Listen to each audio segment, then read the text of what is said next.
Hello, everyone. This is Ramen.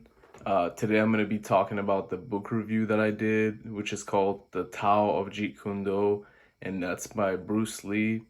And the reason why I decided to pick this book is because I've always had an interest in martial arts. I've always had an interest in Bruce Lee. I view martial arts as a sport. Martial arts is a sport.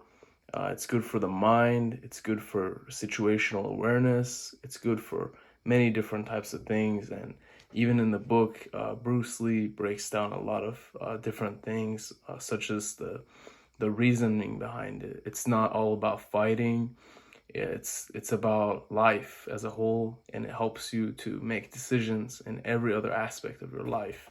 So, three of the lessons I learned about the coaching through this book is that the coaches should get their athletes to relax their mind so that they can be at their peak performance. Because when people are not at their relaxed state of mind, they can't focus. They're even if they're under some sort of stress, they have to relax themselves to be able to give you the best performance and be able to just tackle those actions when needed right away. And also, we need to, as coaches, evaluate our athletes and give them feedback so that they know what they need to work on, what they need to do. And we also have to adjust our techniques and the way that we teach and the way that we coach, the way that we do martial arts and any other sport, in order to best suit the athletes that we're coaching, because every person is different. Each person has their own thing. Each person needs to work on their own thing, and we need to find the best way in order to resolve that solution and make sure everybody benefits from that. Um, this book helped me by developing my coaching philosophy to a more of a person to person type of strategic way, because I believe that you can't just for your athletes, just push them and push them and push them. They're going to be drained out. They're going to be super tired.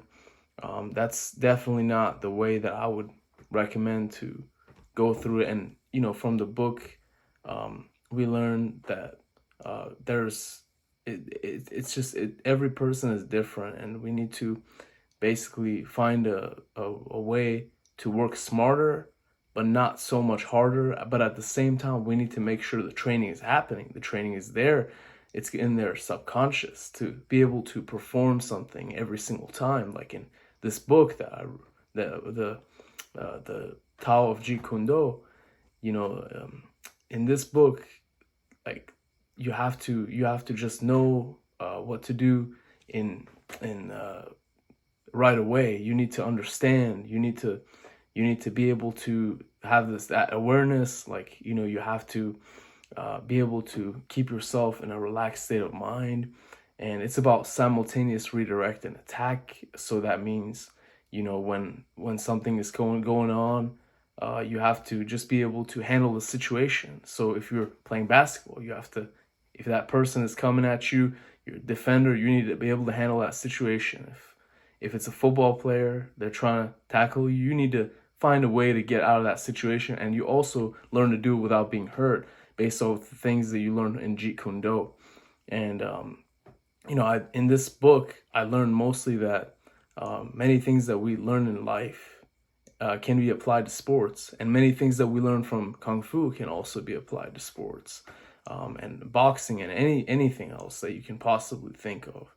And I learned that from this book, we tend to naturally want to overcomplicate things. And, one of the things that I would apply, the thing I learned from this book, that we naturally overcomplicate things and try to make the harder move, is I would use that in swimming to teach better swimming to people, because swimming is a very difficult thing to learn on your own, and people tend to overcomplicate things in their mind when they're trying to learn.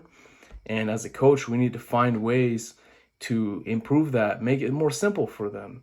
And this book relates to what we learned in class, mostly about ethics, code of conduct for the athletes and coaches, because we always have to make sure that we don't attack somebody who's just putting their hand on our shoulder, versus if someone is putting their hand on our shoulder to attack us. So we always have to be careful.